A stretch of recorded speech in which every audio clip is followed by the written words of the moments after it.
In both instances, we will require specific social distancing and sanitation measures to be followed, including the implementation of online or telephone payment systems to further lessen direct person-to-person contact, among other procedures spelled out in my order. One of those will also require that all passenger and customer logs be properly maintained for the purposes of contact tracing, should that be required. We are confident that in taking these steps for getting our state on the road back for the same reason that we've been able to take the other steps that we've announced over the past few days to restart our economy and begin our recovery, because the data says that it is possible. As was said from the get-go, public health creates economic health. Data determines dates. I had a very good conversation yesterday with one of the Restart Recovery Commission members, Dr. Ben Bernanke, formerly of Princeton, former chair of the Federal Reserve, and we covered a number of topics, but I said, I want to make sure, Mr. Chairman, that we've got this right, and he was overwhelmingly of the same opinion, that you've got to deal with the virus first, create the confidence around public health, and only with that are you able to take the steps that we need to take as it relates to economic recovery and reopening. We're in a position, by the way, back to both of these principles of being able to put some of this, as you've seen, into practice. On the public health side, we know that the trends we needed to see have emerged, especially in our hospitals, which are where we have the best opportunity to track the impact of COVID-19. And across the board, as you can see here, every metric we have followed is showing us that we can move forward. You've got new hospitalizations, patients in the hospital, patients in ICU beds, patients on ventilators are not just down dramatically from the peaks, but they're down meaningfully even over the past couple of weeks. If you flip over, a green ball means we're having a good day, meaning that whatever that determinant is, it was going down and not up. And over the past 2 weeks, we've had many more good than bad, and many of those good days have come with significant decreases. And as you can see, the only 3 red balls we're showing right now over the past couple of weeks, Judy, is in new hospitalizations. We see this across, by the way, every region of the state, with the trend lines all continually moving in the right directions. And as you can see, just as Judy predicted, the South has got the most amount of red balls, but even there, we've had a good stretch here of late. And while we know that right now we are not entirely out of the woods yet, as you can see here, New Jersey is beginning to fall a little bit more in line with some of the big states and neighbors that we compare ourselves to. As we're taking a broadly regional approach to our restart and recovery, this is a good sign, in particular as we look at where we are relative to Connecticut, New York, and Pennsylvania. It's a little bit of a stretch to call California and Texas neighbors, but we take our hats off to each of them. But for the purposes of today, our charter boat captains and watercraft rental businesses can begin preparing their vessels for folks starting tomorrow morning. Even with social distancing, we are confident that everyone can have a safe and memorable summer. Next up, I want to again thank President Trump, and with whom I again spoke with yesterday, and the federal administration for their approval of $1.4 billion in CARES Act funding for NJ Transit. I cannot overstate how vital this funding is to ensure the safe operations of our mass transit systems, the bus, rail, and light rail, and paratransit. Throughout this emergency, many of our frontline workers across essential industries have relied upon NJ Transit to safely get them to and from their jobs. And as we begin our restart, having NJ Transit working as it should will be absolutely vital to our recovery, as more residents will be getting back to work. Now, certainly we know that NJ Transit will need more assistance to make up for the significant loss in fares it has seen over the past couple of months, and I will continue to work with the White House and other federal officials and with our congressional delegation and with leaders in Congress to bring that assistance to our state. But make no doubt about it, this $1.4 billion is absolutely necessary, and it is certainly welcomed. Finally, before I get to the overnight numbers, I want to acknowledge the House of Representatives passage last night of the latest COVID-19 relief package. Certainly we are all realists here. We recognize that any final bill that reaches the President's desk will not look exactly like the one that the House passed last night. But the House bill contains absolutely necessary measures for our statewide recovery and our national recovery. And I speak directly to the inclusion of $1 trillion for state and local government assistance so we can continue to support our frontline public health workforce, our first responders, our educators, and so many more in local and state government who have been behind the scenes keeping our communities together and strong. I have made it clear time and again that absent direct state assistance, our ability to pull ourselves up off the mat will be made that much harder, if not, frankly, near impossible, without draconian cuts to the very programs and the very jobs that we will be relying upon to pull us off that mat. And without this assistance, the progress we have made to pull New Jersey's finances back to respectability, record surpluses, decreasing health care spending, putting aside hundreds of millions of dollars for a rainy day will be undone. We need this relief, and we need it now. So I urge Senator McConnell to listen to the growing bipartisan chorus in the Senate who understand what this means for their states, and to sit down with Speaker Pelosi and negotiate a final bill to send to the President for his signature. We have an extraordinary congressional delegation in both the Senate and House, and I don't know where we'd be without them. But we're not the only ones with stars. I had very good conversations this morning separately with both Delaware senators, Senator Coons and Senator Carper. Senator Coons about a whole range of topics, and he's an outstanding leader. Senator Carper very specifically about getting us to the point where we've got the bipartisan support we need to get direct state cash assistance. And I can't thank them both, and especially Senator Carper on this topic enough for their leadership and their help. By the way, there's no time left to waste. We're up against this. This is not theoretical or abstract. Municipalities are laying people off as I sit here. There's no time to waste, period, full stop. And with that, let's turn to the overnight numbers. Yesterday, we received an additional 1,239 positive test results for a current statewide total of 145,089. And the trend line on new cases continues to show how far we have come down from the peak. May it continue to do that. The daily positivity or spot positivity rate for the tests from May 12th. And by the way, Judy, almost every time I talk about spot positivity, I'm happy to say the number of days has been shrinking, or at most only a handful. So this is at 22%, which is great. And again, this is from samples taken just 4 days ago.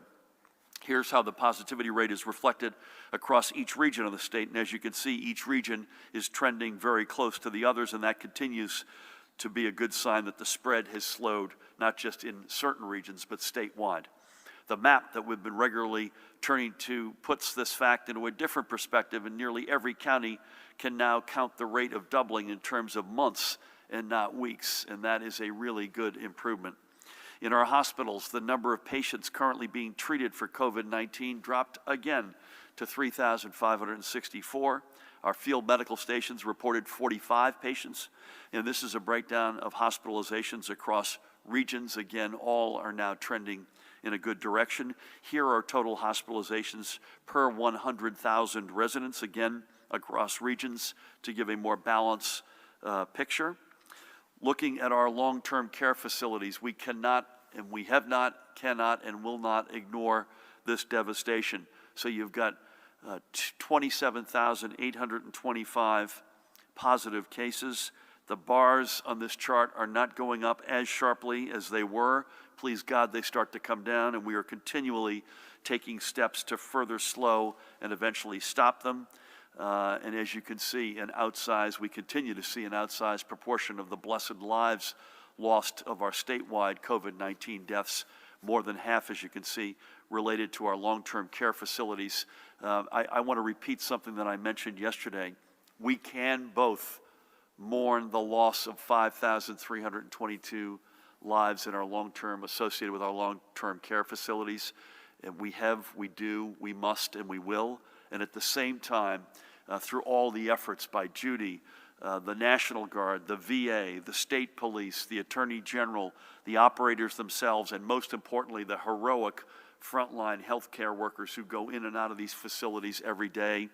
We can at the same time do everything we can, and we are, to save as many of the other several 100,000 folks whose lives are associated with long-term care facilities between residents and patients. And that is a every minute of every hour of every day, all-in effort. The number of patients reported in either critical or intensive care fell again to 1,061. Ventilator use continues its decline to 846. There were 182 new hospitalizations yesterday. The good news is there were more than twice the number of live discharges, with 380 patients leaving our hospitals. And here are the admittance and discharge numbers from yesterday broken down by region. Let's just pause on that for a moment. And again, while we have said, and we all know this, that the northern counties were blown away by this first, and this has migrated, the fact of the matter is we're not out of the woods, and there's no other way to put it, right? You got over 100 new hospitalizations in the north yesterday alone. So this is something that I know Judy and her team and the rest of us watch very carefully. Today we must also report with great sadness another 115 fatalities from COVID-19 related complications, and with this our statewide total now stands at 10,249 precious lives lost. That is a big number. But we cannot ever let those lost ever just become a statistic. They were real people with real families, with incredible stories. Now their lives, and their stories are part of our collective memory, not just the memory of their loved ones, but of all of ours. And we must cherish this memory and never forget even one person. Let's remember a few of them right now. Let's begin with a guy who I've heard from all corners of this state, an incredible, true American hero, Glen Ridge police officer Charles Rob Roberts. There he is with his wife and 3 children. Born and raised in Livingston, Rob joined the Glen Ridge Police Department, Pat, in the year 2000 and spent his entire uniformed career serving the people of the borough. He was the department's most senior patrol officer, a respected and honored colleague, and a beloved, literally beloved presence in the community. He was a DARE lead officer, a participation in the Special Olympics torch run, and could often be seen on patrol on his bike. He was the officer most likely to be seen working with and reading with kids or raising money for one worthy cause or another. One of the families he served was his own, as the Roberts family called Glen Ridge home, and that just strengthened the bond that he felt with residents. Because of his love of community and his presence in the community, he earned the title of the unofficial mayor of Glen Ridge. And I actually spoke with Glen Ridge's actual mayor, Stuart Patrick, earlier today, and he, like everybody else in that town and in that county and frankly in the state, continued to mourn Rob's loss. He was laid to rest on Thursday as Sergeant Roberts, having been posthumously awarded the promotion for his 2 decades of service to Glen Ridge, and he was just 45 years old. To his wife, Alice, who is an extraordinary educator with whom I had the great honor of speaking yesterday, a public school educator through and through and a Glen Ridge gal from the get-go, and what a rock she was and remains. Their children, Gavin, and if you happen to see the photographs of the extraordinary funeral procession they did for Rob, Gavin was carrying an extraordinary flag laced with the Irish colors. Gavin is 10, their daughter Shay, 15. There was no secret that Rob was a Mets fan, so a lot of folks at this procession and drive-through were wearing orange and blue. I hope they return Rob's memory and Shay's name with a decent year, assuming we play baseball again, Pat. And their daughter Natalie, who was 12. So Shay 15, Natalie 12, and Gavin 10. And to each of them, words cannot express our sympathy. all of Glen Ridge, and indeed our entire state shares in your loss. And to you, Sergeant, we thank you, bless you for your selfless service and for your love of your community, and most importantly, those blessed members of your family. God bless you, Rob. Next, we remember William Bill Frink, Jr. There he is, a lifelong resident of South Plainfield in Middlesex County, who we lost at the age of 77. In fact, the only time Bill left South Plainfield was for the 4 years following his enlistment in the United States Air Force and his service during the Vietnam War. Once back in his hometown, Bill joined the South Plainfield Police and served his community for 30 years before his retirement in the year 2000. And even then, he wasn't ready to stop, and he kept working as a security guard for Hall's Warehouse in, you guessed it, South Plainfield. He loved spending his free time outside and making his yard the one that everyone was envious of, especially, by the way, at Halloween, when he'd go overboard and turning it into a graveyard scene. He also had a deep love for animals, and besides his own dogs and cats, he always found time to pick up donations for the Humane Society.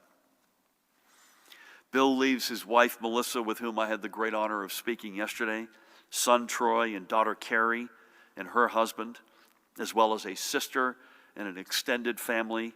He also leaves behind many friends, including my very good friend, Pat Colligan, president of the PBA, and the entire borough of South Plainfield, to which he gave so much of his time and energy. Bill, we thank you for your service to our nation and to your community. God bless your soul, and God bless your wife and kids and friends. And finally today, let's meet Wanda Wojcik of Deptford in Gloucester County. Service to the community also ran deep with Wanda, as she was an administrative secretary for many years with Gloucester County. For her, there was nothing like helping people nearest her home. Wanda was 86 years old when we lost her. Her family, in fact, is saying goodbye to her as we sit here today, and I promised her son that we would get a live stream, so Mahan, please make an honest man out of me. Her funeral began at 11:45 this morning, and I think they're still together. She is being reunited with her late husband, Peter, her brother, Jack, and her parents, and I'm sure she's already making up for the time lost. Wanda is survived by her children, Susan, Linda, Daniel, Denise, and Bob, with whom I had the great honor of speaking yesterday, along with a bunch of grandchildren and great-grandchildren. We send them our condolences, as well as our thanks to Wanda for her years of service to the people of Gloucester County. God bless you, Wanda. 3 more members of our New Jersey family, 3 more names we will honor as we begin our restart. And 3 more reasons for us to continue practicing our social distancing, even as we take the first steps toward our recovery. Let's keep at it for Rob, for Bill, for Wanda, and for everyone we've lost.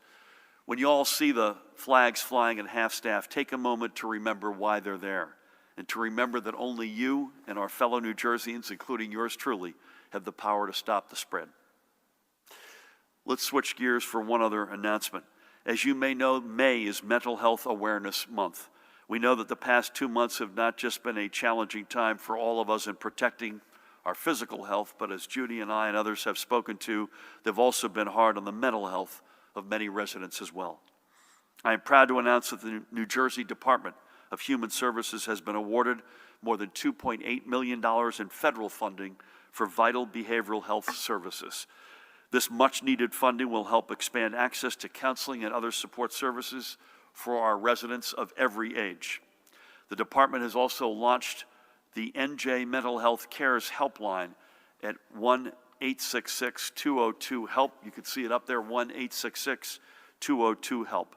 If you need to connect with someone to discuss issues of anxiety or other challenges, don't hesitate. We urge you to call. And again, we thank our federal partners for supporting our state. Now let's, if we can, close on our usual note of optimism for the days to come. Over the past 2 months, we have been amazed at the ways New Jerseyans have been stepping up to support their communities, from the frontline public health and safety heroes to ensuring that their friends and neighbors have what they need. So I have to give a shout out today to Casey Rapetti. There's Casey on the left, from Hoboken, a chef and a mother who isn't letting this pandemic stop her from doing what she does best. She's been cooking up a storm as part of the Frontline Appreciation Group to help feed Hoboken's bravest and finest, delivering meals to the Hoboken Police Department every Tuesday and the Hoboken Fire Department every Thursday. Great job to you, Casey, and to everyone who has found amazing ways to raise the spirits of our state. Now, I was going to say it already is a beautiful weekend. It's warmer today than it is tomorrow, but we had a nice day yesterday. Today is beautiful, and tomorrow I think will be okay. So please, if you're going out to our parks or elsewhere, please practice social distancing. Please wear something covering your face, folks. Let's keep with this together because it's the only way we're going to see this through for the long term. And by the way, the face coverings, the more you read, the more you realize how vitally important these are. And again, we take these off only to speak with you. We put them back on when we leave here. We have them on when we come in. Finally, today is Armed Forces Day. So to every New Jerseyan who has worn our nation's uniforms and served to further the cause of our nation, we thank you, bless you for your service. And with that, please help me welcome the woman who needs no introduction, the Commissioner of the Department of Health, Judy Persicelli. Thank you, Governor, and good afternoon. Labor Commissioner Rob Asaro-Angelo, the Agricultural Secretary Doug Fisher, and I, and our teams have been working collaboratively for several weeks to assist the New Jersey's farming community as they open the fruit and vegetable growing season that has made New Jersey renowned as the Garden State. New Jersey is especially famous for its variety of crops, blueberries, tomatoes, corn, and cranberries, and for the creativity of our farmers. Yesterday, we hosted a call with 85 farm owners, growers, county health and agriculture officials, the Rutgers Cooperative Extension Service, the Farm Bureau, State Board of Agriculture, and healthcare officials, including our federally qualified healthcare centers, to discuss guidance we are providing to the farmers and growers on how to keep their seasonal farm workers and the whole farming community safe during this growing season. As I said earlier this week, testing of our seasonal farm workers in South Jersey is already underway. So far, we have tested 507 individuals at 11 farms. 58 have returned as positive and are currently in isolation. This guidance will provide a framework for issues such as social distancing while working, or in transportation to the work site, or in shared housing. Educating workers on the need to wear masks at all times on the work site, hand washing and personal hygiene practices, and cleaning and disinfecting. And also screening workers prior to coming onto the work site, testing and separating those workers with suspected or confirmed COVID-19 to avoid the potential spread of infection. Many in the farming community already recognize the challenges, such as social distancing, for example, while providing transportation for the workers to the website or in housing. The administration is working to identify the availability of federal funding and alternative housing solutions for farms that need to supplement housing for social distancing purposes. The stakeholders on the call raised good and thoughtful issues, and I want them to know that we hear you. We are working through the weekend to finalize our guidance and get it to the agricultural community as soon as possible.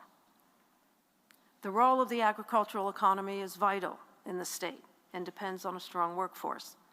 As the growing season ramps up in New Jersey, this collaborative effort is imperative to help protect the thousands of seasonal farm workers and the farming community who are critical to sustaining that economy. Now for the daily report, as the governor shared, our hospitals were at the lowest, our hospitalizations at 3,564, of which a little over 1,061, are in critical care. However, of that number, 80% of those critical care individuals are on ventilators. The governor reviewed the new cases and deaths. In terms of deaths, the breakdown by race and ethnicity is basically the same. White, 53.5, Black, 18.6, Hispanic, 19.1, Asian, 5.5, and other, 3.4. There are now 528 long-term care facilities in the state reporting cases of COVID-19. There are 27,825 total COVID-19 cases in these facilities. At the state's veterans' homes, among a census of 660, there have been 378 residents that tested positive and a total of 140 deaths of residents. Our state psychiatric hospitals' statistics have remained the same. When you look at the spot positivity rate for May 12th, New Jersey overall has a rate of 22%. In the north, it is 21%. Central is 21%. And we see a slight tick up in the south of 27%. That concludes my statistical report. Stay connected, stay safe, and stay healthy. Thank you. Judy, thank you, and your comments on the agricultural economy and safety in that sector are quite timely. Thank you for everything. And the big counties continue to be the ones that you all know what they are. Every county has positive tests. Every county has fatalities, sadly. But the big six continue to be the big six. With that, turning to you, Pat, for any update on compliance, PPE, infrastructure, or other matters. Thank you. Thank you, Governor. Good afternoon. This morning, just because of the weather and how nice it is, our ROC personnel canvassed 135 different law enforcement agencies in the Shore region and those responsible for parks, and are glad to report pretty low volume at this point. Included even some pictures of Seagirt and Belmar, and those where there are folks gathering, they are keeping social distancing in mind. So that was, I'm glad to report that. With regards to the overnight in Elmwood Park, a subject arrested for domestic violence was charged with aggravated assault and terroristic threats for coughing on the arresting officer, claiming to have COVID-19. In Hoboken, a subject was charged with bias, intimidation, and criminal mischief for spray painting disparaging racial comments on the sidewalk in front of his apartment complex. In Jersey City, a subject arrested as a suspect in 3 armed robberies spit in the arresting officer's face, claiming to have COVID-19. And just one last piece, Governor. On the way here, and I know every day in and day out that you have to sit here and report those deaths each day, up to 10,249. I thought I would offer just a small piece of hope. On my way here today, I was advised that a cross-country husband and wife team from Memphis, Tennessee, she was given birth, and she pulled over on the turnpike at interchange 8A and called for help, and troopers Murray and Noel from Cranberry Station arrived and delivered a healthy baby girl with the help of Monroe Township EMS. So I offer that up just for the folks that have to, that we hear about those tragic deaths, which they are every day. But I was just glad to report something good. That is a great story. And they're from, where'd you say? They're from Memphis, Tennessee. Memphis, Tennessee. Her 5th child, a baby girl. God bless them all. Well, talk about welcome to New Jersey, huh? Matt, we'll start over here if that's okay. And just to say, Mahan, correct me if I'm wrong, tomorrow will be electronic only. Pat, that's for you, but I want to show that. Electronic only, and then Monday, are we at the usual time? 1 o'clock. So we'll be with you at 1 o'clock. There is a White House VTC. I believe it is scheduled for late afternoon on Monday. So with that, and by the way, if things change tomorrow, we'll come back to you. Brent, good afternoon. Good afternoon. So you say beaches will be open by Memorial Day, but the stay-at-home order remains in effect. How do you reconcile those? Some readers have said it's been confusing. Also, non-essential businesses are now open for curbside, but daycare remains closed. What's the latest on daycare? Can workers for those businesses use daycare? The legislature has passed bills to furlough public workers and for renters to get emergency aid. Will you sign them? Are tennis courts allowed to be open? And Or what, sorry? Are tennis courts allowed to Okay. be open? And in general, is there any sense of how much longer this stay-at-home order will remain in effect, or is that we still don't know based on the numbers? Bear with me.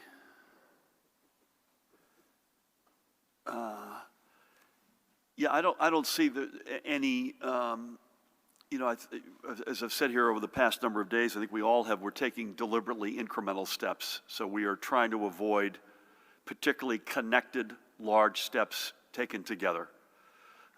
So that's why and by the way, the data is driving us on this. So that's why you wouldn't have seen, for instance, state parks and beaches opening on the same weekend. We want to be able to assess the impact of our steps, be able to get our enforcement right, tweak it where we have to. So we learned one lesson that, you know what, they're not all open, by the way, but we do need to get over sooner than later the restrooms in parks open because we had some unintended consequences. Brent, this is nothing personal, but I believe your wallet may have fallen out of your back pocket there, and I want to make sure you don't leave here because Matt or someone else, I'm sure, will be happy to see that.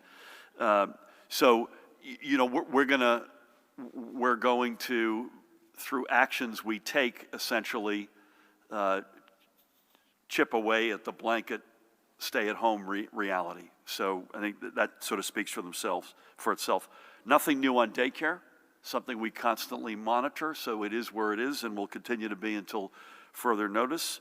We're looking, as I say, conceptually on the furlough bill. We have been conceptually open to the notion, devil's in the details, and we're reviewing that like as we do anything that comes across our desk. Again, I want to repeat something. I don't know that Judy's people, Pat's people in the Department of Labor could literally be working any harder. This is a moment when you could argue we need government unlike any other time ever before. So that's an important point I want to keep making. Nothing new on tennis, but we're looking at that. That's something that we are monitoring along with a few other steps. And how much longer? I think either Monday or Tuesday, I think I'm going to give you a little bit more detail in terms of how we're seeing this, not with the dates associated with it, but you all have asked, I think rightfully, exactly what marker should we be expecting you to look at to trigger some actions. And I think we want to give folks a little bit more detail on that. But that is in place. The stay-at-home continues to be in place, and you should assume that executive orders that go toward opening are sort of, if you will, removing bricks from that. And I hope this doesn't happen, by the way. And this will bring us no joy, but we reserve the right to put the brakes on and reverse the car if we think we've got unintended, particularly bad health consequences from steps we've taken. Thank you. Sir, you got any? Please. I started the day in Asbury Park, and I started the day in Asbury Park on the boardwalk, the open boardwalk now, and they have the 2 lanes. And I got a little bit of everything. I got people whose right do they have to tell me I should wear a mask? I got people who were glad that there were lots of police there to make sure people were wearing masks. The police are kind of in a tough spot right there. Are we ready for people dealing with all these tensions and things that are going on? As you well know, people are getting anxious. Yeah, no, I understand that. Believe me, that includes me. We're all sort of going through something similar together. I think we said this the other day, and Pat, you should weigh in here. Some of the when I speak to the Shore mayors, and John Moore was on that call, and he's doing a great job in Asbury Park. But when we speak to them, they have raised the fact that because it's going to be an unusual appetite to get to the beach, to get outside, and they recognize that, and we recognize that. So we had conversations about how do you do this in a way where we're enforcing that we're not putting our law enforcement or other folks into harm's way. I read an article today about an essential retail worker who's not armed, who's working for some retailer, who's checking people to make sure they're masked coming in, and that person was taking some grief, unacceptable grief. But again, it's a similar. You've got people in an unusual circumstance. Both their physical locations over the past couple of months, tied to home unlike ever before in most cases, and now you've got, on top of that, as we've just been discussing for weeks, mental health challenges and just natural human nature. I'm dying to get out, and we just got to be very careful. I want to say to folks out there, just if you're trying to get your unemployment insurance, if you're trying to get to the beach, if you're trying to be in a park, go into an essential retail, we got to all be mindful of each other right now. This is something that we've never gone through before, and we've got to make sure we get the best behavior possible. So far, so good, but we got to make sure it stays that way. Pat, any comments from you, please? Yeah, I would just add that our training consists of a lot of de-escalation techniques, whether that's with a group of people directed towards law enforcement or law enforcement trying to break up either a verbal or physical altercation, and can only just ask for people to try and have patience, one with one another and certainly with law enforcement as we try and work through this, some obviously unprecedented challenges that are facing each and every one of us, and law enforcement certainly as they go out there and try and make sure that people remain safe. Thanks, Gov. And it's quote unquote not their fault. They're doing what we're asking them to do, right? To help us enforce. You good, sir? We'll go to the back and then we'll come down, Charlie, to you, please. Thank you, Governor. I have 3 questions, if that's okay. Yeah. The first one, Depends on what the questions are. the first one is based on questions that President Trump is asked on a daily basis multiple times. If somebody needs a test, can they get a test? And but this is also based on me visiting multiple test sites over the last 3 days. And he's also been asked a few times, because the staff can get a test every day, when will everybody be able to get a test on a daily basis before getting back to work? Is that part of the plan here in New Jersey? So my second question is for Dr. Tan, just on the science of coronavirus. I could have sworn that was your second question, but maybe I'm missing. Go ahead. The science of coronavirus, can you update us on what you've learned? There's this interesting debate about whether it's actually alive or not and how it works. And also, have you been dealing with forensic pathologists as part of the equation and learning about this? And if so, what have you learned from their work? And my third question is for Colonel Callahan. Are there any crime statistics you can offer year over year? Any significant changes due to inactivity and people not working and driving because of coronavirus? Thank you. Yeah, I'm not sure you meant our staff. Our staff does not get tested. You mean the White House staff? That's what they were asked, that because the White House staff gets tests every day, why shouldn't Americans get tested on a daily basis before heading back to work? Yeah, I can't speak for the president or the White House. We've rolled out what is a pretty clear 20,000 tests per day by the end of this month, which is, by the way, basically 2 weeks from now. So that's where we're going to be. We've said 25,000 tests a day by the end of June. And we believe that is enough to address the tiers of our major concerns. Number one, vulnerable communities, most importantly, long-term care, but others. Secondly, frontline workers, healthcare workers, first responders, et cetera. And then thirdly, the general public. People have said to me, hey, by the way, your testing has gone down over the past couple of weeks.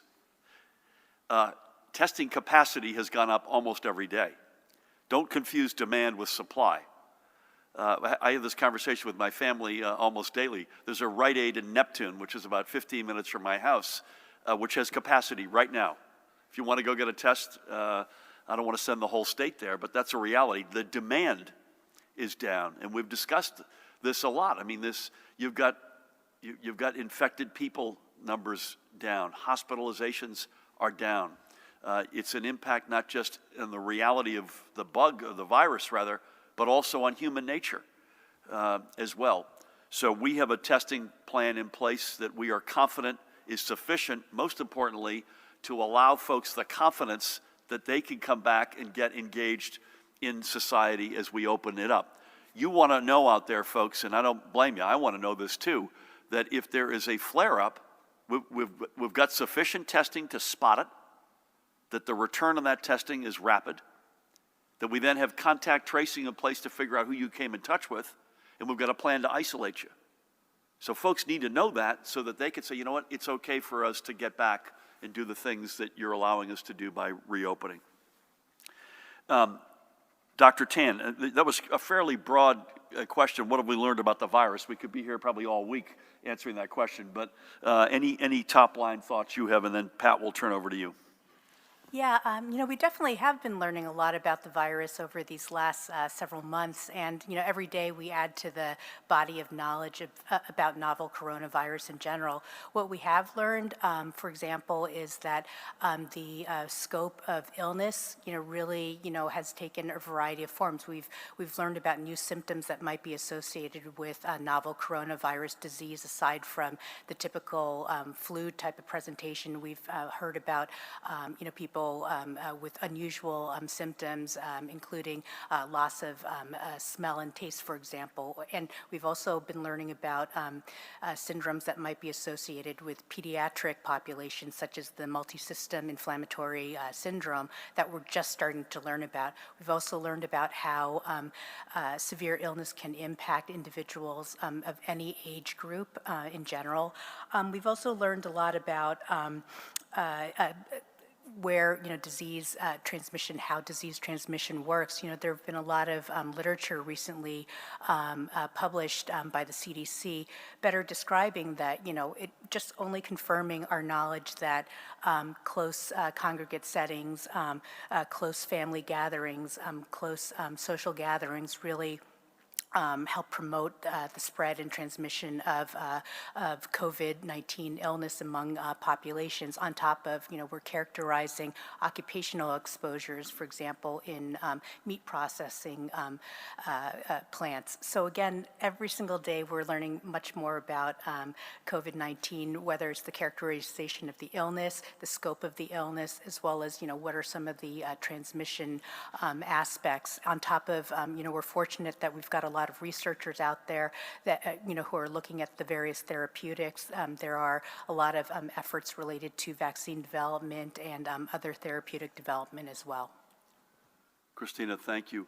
I'd say the more I read, I'm practicing without a license, the more I read, the smarter it is to wear a face covering. That's better for all of us. That's one thing I think collectively we've all learned. I say this as a layperson over the past 2 or 3 months. Pat, year-over-year crime? Since our ROC personnel have been monitoring this, overall crime is down across the board throughout the entire state. Arrests are down 65%. Domestic violence is down 16%. But as I know Commissioner Beyer would want me to say, we do worry about the underreporting of domestics as well as child abuse or neglect. Shootings across New Jersey are down by 19%, and the one category that is concerned, and it's just as of today, our shooting murders are up 9% compared to last year at this same time. So generally all trending down with the exception of homicides from firearms. Any quick, I know I'm putting you on the spot, but any quick sense as to why that may be the case, that murders are up? These are shooting murders, right? They are shooting murders. Governor, sometimes it is just a victim versus where that bullet lands. Our victims are down 19%, but murders up. It's if the amount of shootings are down and the victims are up, it just points to where they're being struck and the fact that they end up being fatal. Thank you. Charlie, good afternoon. Good afternoon, Governor. Good to be with you. Hope you're well. I know you've gotten to know the president pretty well recently. He said that you're a good governor. Do you think he is a good president? And what would you say are the biggest differences between your administration, his administration, in relation to this crisis? On the July 7th election, if you're trying to make it as easy as possible for folks to vote by mail, why wouldn't you send mail-in ballots to unaffiliated voters as well as the party members? And who is going to make the decision of where polling places will be? How and when do you see that being decided? And do you see in-person classes happening at our universities this fall, places like Rutgers University? And finally, is it true your education commissioner is going to remain in that office until July 1st?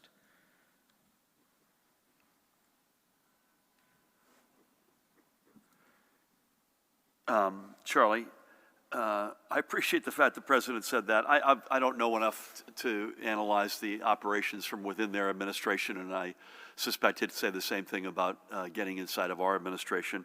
I will say this, that we have found a very significant amount of common ground in this crisis.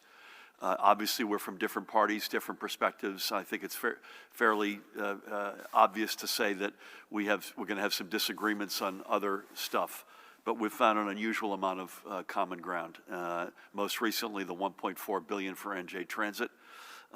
Even the conversation that I had with him a couple weeks ago in the White House about state aid and the reasons for it and the rationale, and Judy was at my side debunking the notion that this was a blue state thing or a legacy notion, and I reminded him that we were a AAA bond-rated state 30 years ago, and it's been a whole series of steps, but I got elected in large part, to address that, and that we had a plan and we were making progress. So even there, where there's not a natural agreement at a starting point, again, that doesn't mean that the list of things that we disagree on has gotten any shorter, but during this crisis, to him and his team and the vice president, we have continually found common ground on ventilators, beds, testing, Army Corps, not just testing in the FEMA sites, but the testing swabs and kits.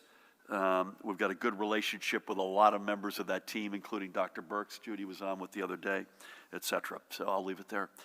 July 7, I think the reason, and Matt Placken is with us. Matt, good to have you. I'll give you my two answers. Number one, the reason is for unaffiliates. They need to make a conscious decision as to which party they're going to participate in. Are they going to vote, and which party they're going to participate with in a primary. So I think they have to take a volitional step. If you're a Democrat, you're a Democrat. That's where you're going to vote. If you're a Republican, you're a Republican, and that's where you're going to vote. For an unaffiliated, you've got to make a conscious decision, which avenue am I going to go down? Polling places will be up to the clerks within the county. We've said really two things. Number one, each municipality needs at least one polling place, and there needs to be at least 50% of the polling place capacity relative to normal. In person, it's a great question. I got 3 kids in college, so this is a hot topic, including at home, and I don't have an answer for you yet. This is something that I think we're all trying to get our arms around. You've started to see certain universities around the country throw the towel in and say we're going to be virtual for the fall. I think the University of California system, I believe Stanford as well, has said this. So in some cases, this will be up to the university. So a private university, pick Princeton, that's their call. Obviously, Rutgers and the other state universities is going to be a decision that we probably make collectively. So nothing on that yet. And Lamont, I want to again congratulate him salute his extraordinary work as Commissioner of the Department of Education. I know I speak for Pat and Judy as fellow members of the cabinet. We're going to miss him enormously. He's done great work, including in this very crisis. Matt was on with him literally last night, talking about some other decision points that we have to make. He's completely locked in, and I give him enormous amount of credit for that, but also we tip our cap. It's a richly deserved acknowledgement that he's a terrific leader. I don't know that I have a date. It was either, I don't think we've got one yet, so we'll come back to you on that when we have one. There may be a date that I'm not aware of, let's put it that way. Thank you for that. Please, you'll take us out, ma'am. Thank you. Crystal Knapp from Planet Princeton. A clarification on long-term care numbers. Something was said yesterday that made it sound like data on confirmed cases and deaths includes staff at the facilities. Does it, or is it just residents/patients, which is what I thought it was? They do include staff. They do include. Does that include the individual Excel and PDF spreadsheets as well on each I can't facility? speak to that, but the number we speak to, we can come back to you on that. But Mahan, make sure we follow up. The numbers do include both residents and staff. And then on Trenton Psychiatric Hospital, with so many staff members testing positive there, how is staffing being managed there? Is there any color on that? And lastly, the 2 plasma donation centers, any figures on how many people have donated or how that's going? Judy, you've been unusually quiet in terms of the questions that are directed at you today, which I know you were really upset about. Any color at Trenton Psychiatric Hospital? And I don't have plasma donation numbers. Perhaps you all do, and if we don't, we can come back to you on that. Please, Judy. Trenton Psychiatric Hospital, Do you want to know the number of employees that tested positive? How they backfill? My understanding is they have not had staffing issues. It's not been brought to my attention, so I make the assumption that they've been able to backfill for those that are out either not feeling well or on isolation or quarantine.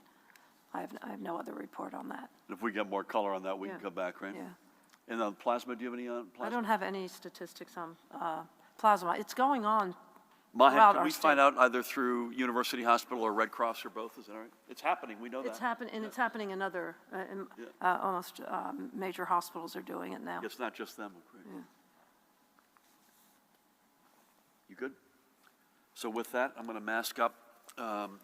Again, everybody, first of all, thank you. I want to thank Judy and Christina to my right, Pat to my left, Jared, Matt, the rest of the team. I told Pat I found my state police mask. Don't need to cover my eyes. Again, I'm of the opinion, and I don't hear anyone disagreeing, that face coverings are a game changer. So that's not in lieu of social distancing. Judy would be mad if I didn't say that. But it's in addition to it. And it really, the more research you read, the more evidence you see that it's a game changer. So to Judy, Christina, Pat, Jared, Matt, the rest of the team, thank you. To each and every one of you, thank you. Again, we'll be electronic tomorrow, unless you hear otherwise. Mahan will be together 1 o'clock on Monday. And to everybody, keep it up. And again, we're taking now a number of steps, and some of these are big ones. Please be patient with each other. Be patient with those who are trying their best to enforce some of the steps we're taking, especially at beaches and parks. Know that as the data continues to get better, we're under consideration now and we'll take more steps. And I just want to thank everybody for extraordinary behavior over the past couple of months, and we need you to keep at it. And if we stay at it together, we will break the back of this, we'll reopen responsibly, and we'll put this chapter, God willing, we'll learn lessons that we'll never forget for the rest of our lives, but we'll put this chapter behind us. God bless you all, and thank you.